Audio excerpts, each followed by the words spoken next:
যদি আপনাদের স্বামী অথবা যদি আপনাদের ছেলে যদি সরকারি চাকরি করে অথবা আপনাদের বাড়িতে কেউ যদি সরকারি চাকরি করে, তাহলে সেক্ষেত্রে কি আপনারা অন্নপূর্ণা ভাণ্ডারের 3,000 টাকা পাবেন? অর্থাৎ অন্নপূর্ণা ভাণ্ডারের জন্য আপনি কি অ্যাপ্লাই করতে পারবেন?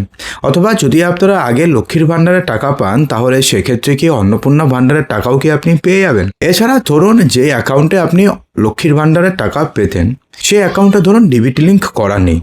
এমন কিন্তু অনেক রয়েছে যে অ্যাকাউন্টে লক্ষ্মীর ভাণ্ডারের টাকা ঢুকতো, কিন্তু সেই অ্যাকাউন্টে ডিবিটি লিঙ্ক করা নেই, ডিবিটি লিঙ্ক করা রয়েছে আপনার অন্য কোনো অ্যাকাউন্টে। তো সেক্ষেত্রে আপনাদের টাকা কি আটকে যাবে, নাকি টাকা আপনাদের অ্যাকাউন্টে ক্রেডিট হতে থাকবে? দেখুন, এটা কিন্তু অনেকের মনে একটা একটা প্রশ্নচিহ্ন রয়েছে যে আমার যে অ্যাকাউন্টে লক্ষ্মীর ভাণ্ডারের টাকা ঢুকতো, সেই অ্যাকাউন্টে কি আদৌ ডিবিটি এনেবেলড রয়েছে? তার জন্য সেটাকে চেক করার দুটো অপশন রয়েছে। একটা হচ্ছে এনপিসিআই এর ওয়েবসাইট থেকে আপনারা চেক করে নিতে পারবেন।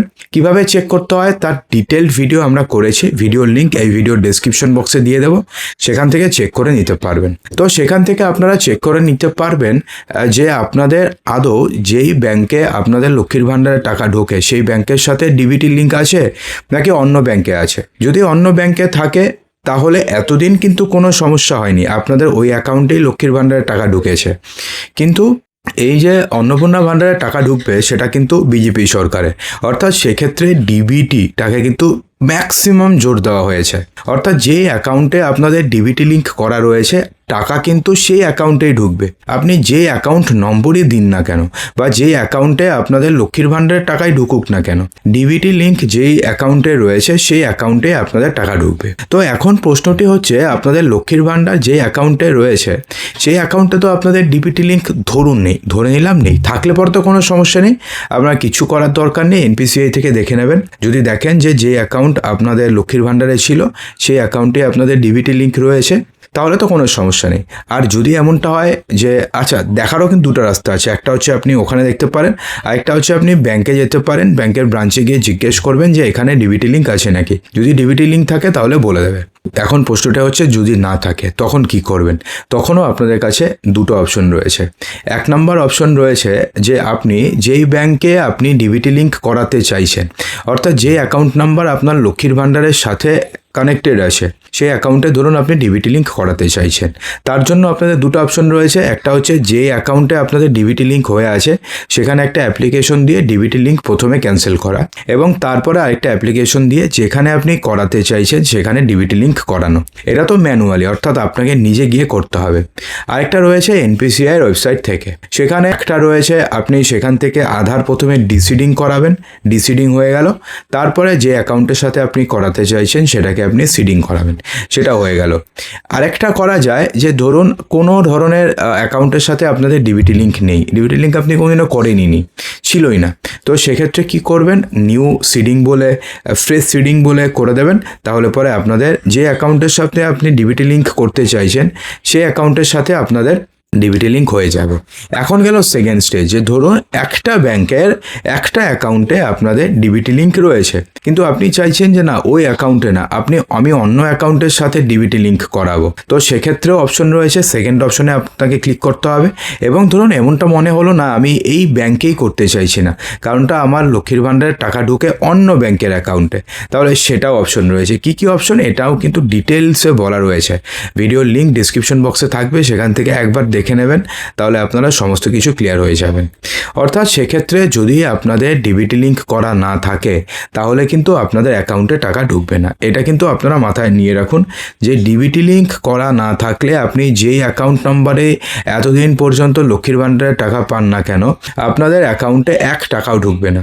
কিন্তু যদি ডিবিটি লিঙ্ক করা থাকে এবং যেই অ্যাকাউন্টে ধরুন আপনাদের আগে লক্ষ্মীর ভাণ্ডার ঢুকতো সেই অ্যাকাউন্টে ডিবিটি লিঙ্ক করা নেই, ডিবিটি লিঙ্ক করা রয়েছে অন্য কোনো অ্যাকাউন্টে, তা সত্ত্বেও আপনাদের ওই অ্যাকাউন্টেও কিন্তু অন্নপূর্ণা ভাণ্ডারে 3,000 টাকা ঢোকার চান্সেস রয়েছে। কিন্তু যদি ডিবিটি লিঙ্ক করা না থাকে তাহলে আপনাদের অ্যাকাউন্টে 1 টাকাও ঢুকবে না। ঠিক আছে, অর্থাৎ ডিবিটি লিঙ্ক মাস্ট করতেই হবে। এবার গেল দ্বিতীয় প্রশ্নে আসছি আমরা। দেখুন, এর আগে একটা কথা জানিয়ে দিই, শুভেন্দু অধিকারী আজকে বলেছেন যে অন্নপূর্ণা ভাণ্ডারের জন্য ফর্ম ভরতে হবে, কিন্তু এখন এই ফর্মটি কাদের জন্য ভরতে হবে? যারা নতুন করে ফর্ম ভরতে চাইছে, অর্থাৎ যারা এতদিন পর্যন্ত অন্নপূর্ণা ভাণ্ডারে অ্যাপ্লাই করেনি তাদের জন্যে, লক্ষ্মীর ভাণ্ডারে অ্যাপ্লাই করেনি তাদের জন্য, নাকি সবার জন্য ভরতে হবে, সেটা নিয়ে কালকে জানিয়ে দেবে, তখন আমরা আপনাদেরকে ডিটেলটা বলে দেবো। এছাড়া এটা নিয়েও একটা ডিটেল ভিডিও একটু পরে আমরা বলে দেবো। দেখুন, এখন দ্বিতীয় প্রশ্ন, যে আপনাদের হাজব্যান্ড ধরুন সরকারি চাকরি করে, আপনাদের ছেলে মেয়ে অথবা ধরুন আপনার পরিবারের কেউ সরকারি চাকরি করে, তো সেক্ষেত্রে আপনি কি পাবেন নাকি আপনি পাবেন না? দেখুন, লক্ষ্মীর ভাণ্ডার যখন ছিল তখন কিন্তু এমন কোনো নিয়ম ছিল না, সবাই 1500 টাকা 1000 টাকা যাই হোক তারা পেয়েছে। কিন্তু এখন অন্নপূর্ণা ভাণ্ডারের সময়তে সরকার স্পষ্টভাবে বলে দিয়েছে যে যারা সরকারি চাকরি করে, যারা সরকারি পেনশন ভোগে, তারা কোনোভাবে, এবং যারা আইটিআর দেয় তারা কোনোভাবে এই টাকা পাবে না। অর্থাৎ এই যে অন্নপূর্ণা ভাণ্ডারে 3000 টাকা রয়েছে তারা পাবে না। এর ব্যতীত যারা রয়েছে এবং যারা লক্ষ্মীর ভাণ্ডারের টাকা পেতেন তারা প্রত্যেকে টাকা পাবেন, এবং এর জন্য ভেরিফিকেশন হবে। ভেরিফিকেশনের জন্য বাড়িতে আসবে, বিএলওকে দায়িত্ব দেওয়া হয়েছিল। তো আপনাদের এলাকা থেকে কোনো বিএলও এসছে? আমাদের এলাকাতে কিন্তু আসার খবর আমরা এখনও পর্যন্ত পাইনি, কমেন্ট বক্সে জানাবেন। তো সেক্ষেত্রে বিএলও আসবে, বিএলও বা অন্য কোনো আধিকারিক আসবে, এসে দেখে যাবে। যদি দেখে যে না সরকারি চাকরি করে, তাহলে সেক্ষেত্রে কী হবে, আর না থাকলে কী হবে। দেখুন, নবান্নের তরফ থেকে যে নির্দেশিকা দেওয়া হয়েছে, সেই নির্দেশিকাতে ক্লিয়ার কাট বলা হয়েছে যে যদি আপনি সরকারি চাকরি করেন অথবা সরকারি পেনশনভোগী হয়ে থাকেন, অথবা আপনি যদি ইনকাম ট্যাক্স রিটার্ন ফাইল করে থাকেন, তাহলে সেক্ষেত্রে আপনি অন্নপূর্ণা ভাণ্ডারের জন্য অ্যাপ্লিকেবল নন। আপনি নতুন করে অন্নপূর্ণা ভাণ্ডারের টাকা পাবেন না। এবং যদি আপনি অন্নপূর্ণা ভাণ্ডারের জন্য লক্ষ্মীর ভাণ্ডার এতদিন পর্যন্ত পেয়ে থাকছেন, তাহলে পরে কিন্তু অন্নপূর্ণা ভাণ্ডারের টাকা আপনি পাবেন না। যখনই স্ক্রুটনি হবে আপনাদের নাম সুন্দরভাবে বাদ দিয়ে দেবে, ঠিক আছে? তো এখন সেকেন্ডে আসছি, যদি আপনার ছেলে মেয়ে যদি চাকরি করে বা হাজব্যান্ড চাকরি করে, তাহলে সেক্ষেত্রে কিন্তু পরিষ্কারভাবে কোনো গাইডলাইন্স নেই। আপনি যদি চাকরি করেন, আপনি যদি পেনশনভোগী হয়ে থাকেন, আপনি যদি আইটিআর ফাইল করেন, জেরো আইটিআর নয়, অর্থাৎ 12 লক্ষ টাকার বেশি ইনকাম থাকলে, তো আপনি যদি আইটিআর ফাইল করেন, তাহলে আপনি কোনোভাবে অন্নপূর্ণা ভাণ্ডারে 3000 টাকা পাবেন না। কিন্তু যদি আপনার হাজব্যান্ড পায়, আপনার ছেলে মেয়ে পায়, আপনার পরিবারে কেউ পায়, তাহলে তিনি পাবেন কি পাবেন না, এটা নিয়ে কোনো প্রকারের গাইডলাইন্স নেই। অর্থাৎ সেক্ষেত্রে আপনি আবেদন করবেন, আবেদন করার পরে যদি আপনাদের আবেদন মঞ্জুর হয়ে যায়, তাহলে পরে আপনি টাকা পাবেন। যদি আবেদন মঞ্জুর না হয়, তাহলে টাকা পাবেন না। এটা নিয়ে কিন্তু পরিষ্কার কোনো গাইডলাইন্স নেই যে সরকারি যারা চাকরি করে তাদের ওয়াইফরা কি আদৌ লক্ষ্মীর ভাণ্ডার, অন্নপূর্ণা ভাণ্ডারের টাকা পাবেন কি পাবেন না। তো বন্ধুরা, আশা করব ভিডিওটিতে আপনাদের সমস্ত কিছুই বোঝাতে পেরেছি। যদি ভালো লেগে থাকে তো লাইক করবেন, শেয়ার করবেন, চ্যানেলটিকে সাবস্ক্রাইব অবশ্যই করবেন।